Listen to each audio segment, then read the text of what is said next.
আমাদের final look প্যান্ডেলের। সবাই যাচ্ছে ঠাকুর আনতে।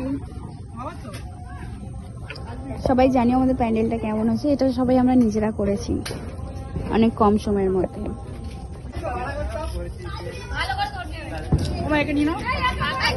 মা টাটা একটু টাটা করে দাও, টাটা করে দাও।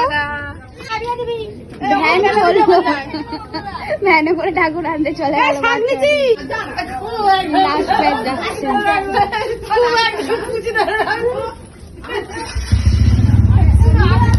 এই বাবি টাটা। হ্যাঁ চালান। তো এই যে আমি গেলাম না, বিকজ আমার মাম্পু মানে যে আমার পেট আছে ওর খুব শরীর খারাপ। যাই, তোমরা ব্লগটা দেখতে থাকো। ঠাকুরটা নিয়ে আসলে তারপরে আমি আবার তোমাদের সাথে পুরো ব্লগটা শেয়ার করছি। ততক্ষণে টাটা।